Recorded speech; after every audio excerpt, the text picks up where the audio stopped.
अभी ये धर्मनिरपेक्षता का नारा मुसलमानों को एवं देश के शोषित पीड़ित प्रगतिशील जनता को धोखा देने का नारा साबित हुआ।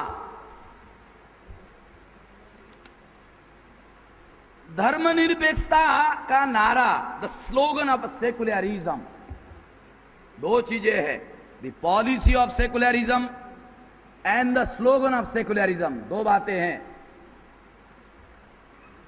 धर्मनिरपेक्षता की नीति और धर्मनिरपेक्षता का नारा दो अलग अलग बातें हैं।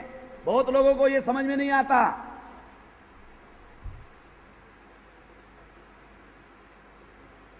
बाबा साहब अंबेडकर ने जब संविधान लिखा, ये बात समझाने के लिए आपको थोड़ा उदाहरण दो। तो बाबा साहब अंबेडकर ने जब लिखा संविधान, तो सारे संविधान में सेकुलरिज्म नाम का शब्द ही नहीं था। क्या आप जानते हो?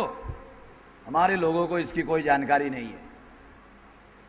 इमरजेंसी इंदिरा गांधी ने जब लगाई तो संजय गांधी ने जनसंख्या काबू करने के लिए मुसलमानों के साथ जबरदस्ती की और तुर्कमान गेट पर बुलडोजर चलाने का काम भी संजय गांधी के इशारे पर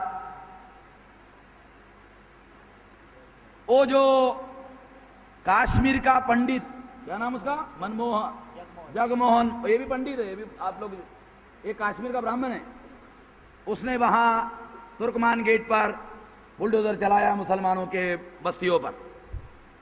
इमरजेंसी की बात है, आप लोगों को थोड़ा याद दिला दूं, हम लोग बहुत भूलने वाले लोग हैं। हमारा दुश्मन हमको डेली जूते मारता है, हम डेली भूलते हैं।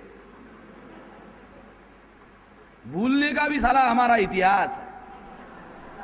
बहुत महान लोग हैं हम लोग, बहुत महान लोग हैं। थोड़ा याद दिला दूं, स्मरण दिला दूं। जब इससे प्रतिक्रिया हुई तो इंदिरा गांधी ने एक चाल चली, यानी एक एक्शन किया मुसलमानों के खिलाफ, तो मुसलमानों की प्रतिक्रिया हुई।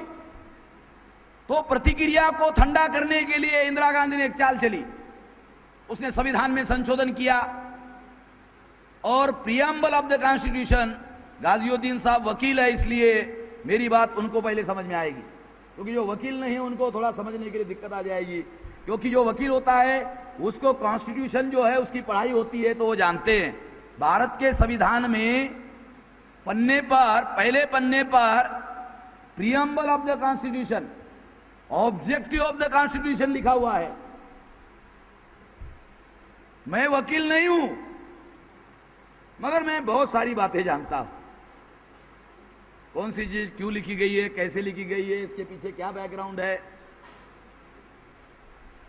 तो इंदिरा गांधी ने क्या किया, वो प्रियम्बल बदल दिया और पहली बार इंदिरा गांधी ने वहां समाजवाद और सेकुलरिज्म, ये जो शब्द है, सेकुलर शब्द है, ये शब्द इंदिरा गांधी ने सेकुलर एंड सोशलिस्ट, ये दो शब्द मुसलमानों के खिलाफ जब संजय गांधी और जगमोहन ने जाति की प्रतिक्रिया हुई, तो उस प्रतिक्रिया को शांत करने के लिए इंदिरा गांधी ने क्या चाल चली, प्रियम्बल ऑफ द कॉन्स्टिट्यूशन में सेकुलर शब्द डाला।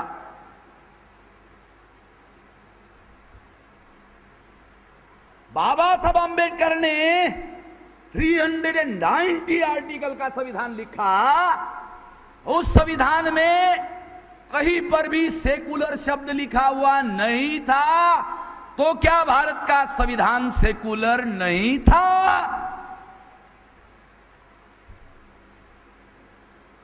इंदिरा गांधी ने उसमें शब्द डाला, सेकुलर, ओनली शब्द, ओनली वर्ड। बाबा साहब ने सेकुलर शब्द नहीं डाला। क्या लिखा बाबा साहब अंबेडकर ने? फंडामेंटल राइट चैप्टर 3, सेकुलर शब्द नहीं डाला। क्या लिखा उन्होंने? उन्होंने लिखा फंडामेंटल राइट का चैप्टर है।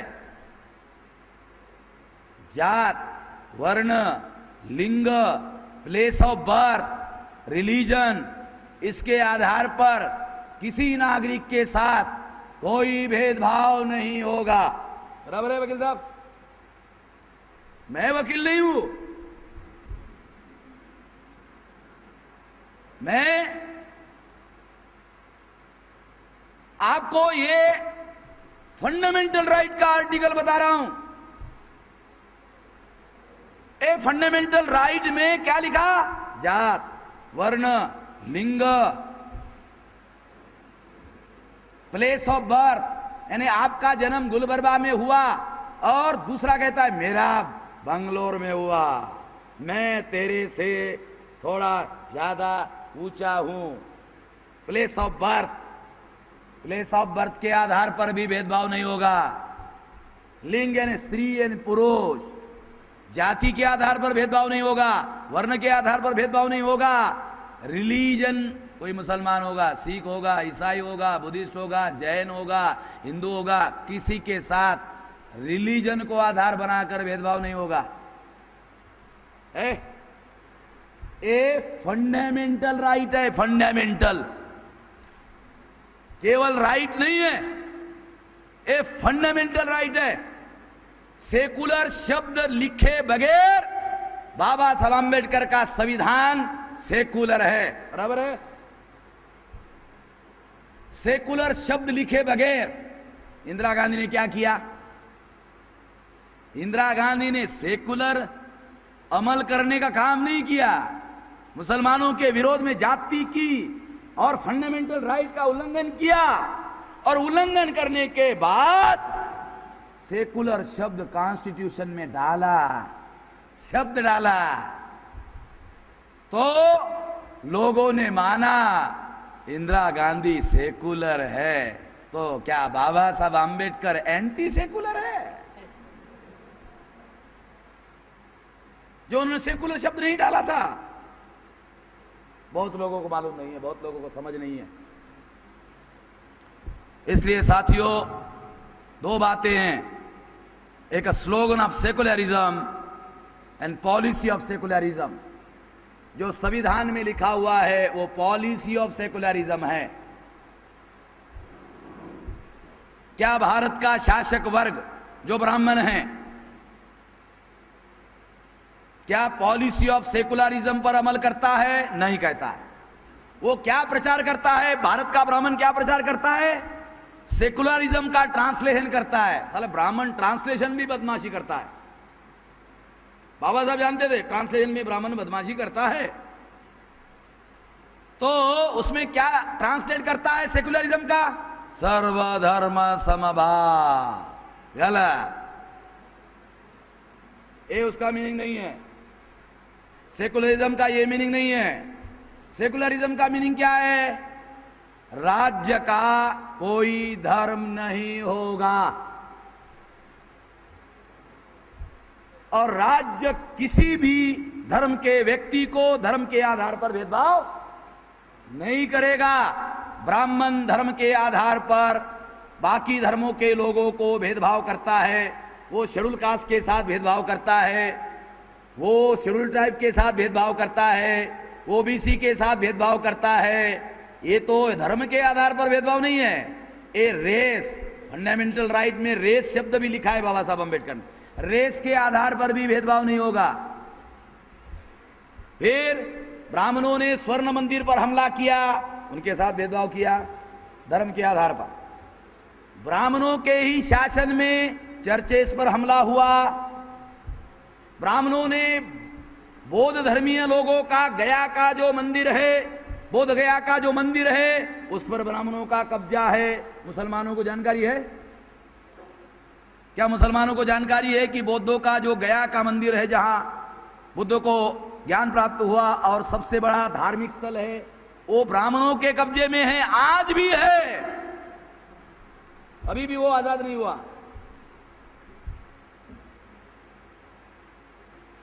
क्या ये सेकुलरिज्म है? क्या ये धर्म के आधार पर भेदभाव नहीं है?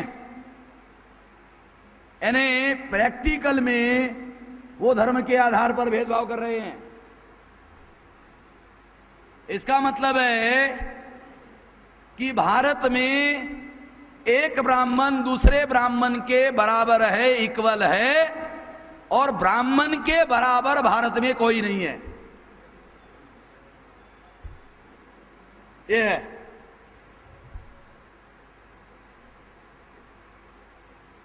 क्षत्रियों को भी, ब्राह्मण क्षत्रियों को भी नहीं मानते, वैश्यों को भी नहीं मानते।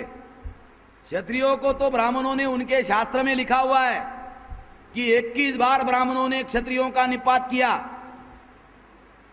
21 बार। जब क्षत्रानिया विधवा हो गई, ब्राह्मणों ने लिखा, मैंने नहीं लिखा। जब क्षत्रानिया विधवा हुई तो वो ब्राह्मणों के पास गई, ब्राह्मणों को अनुरोध किया। क्षत्रानियों ने, विधवा क्षत्रानियों ने अनुरोध किया। क्या अनुरोध किया? कि इस धरती को, ऐ ब्राह्मण देवता, इस धरती को क्षत्रिय भी नहीं रखा जा सकता है, आप हमसे क्षत्रिय पैदा करो। क्षत्रानी विधवाएं थी, ब्राह्मण देवता ने विधवा क्षत्रानियों का अनुरोध मान लिया और विधवा क्षत्रानियों से ब्राह्मणों ने क्षत्रिय पैदा किए। ये ब्राह्मणों ने लिख कर रखा है, मैं नहीं बोल रहा हूं। तो वर्तमान समय में जो क्षत्रिय है उन लोगों को सोचना चाहिए, मैंने सोचने की जरूरत नहीं है। ब्राह्मण कहते हैं जो वर्तमान समय के जो क्षत्रिय है वो ब्राह्मणों की नाजायज संतान है, ऐसा उन्होंने लिख कर रखा है, मैं नहीं कह रहा हूं, वो लिख कर रखा है। ब्राह्मण क्षत्रियों को भी नहीं मानते।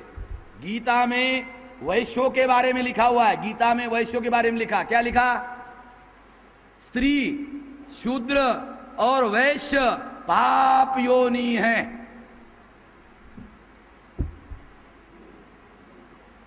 पढ़ा आप लोगों ने?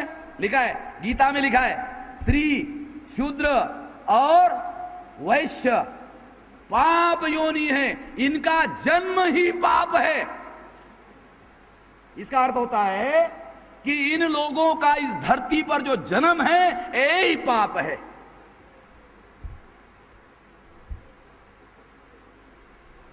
बराबर है मेघवाल जी? क्योंकि मेघवाल जी पंडित है इस विषयों के, तो थोड़ा सर्टिफिकेट लेना पड़ता है। मैं अलग अलग विषयों के लोगों से सर्टिफिकेट लेता रहता हूं, क्योंकि मैं किसी भी विषय का पंडित नहीं हूं, इसलिए सर्टिफिकेट लेकर से लेते रहता हूं। हाँ भाई बराबर है, हाँ वो बोलता है बराबर, तो पक्का हो जाता है।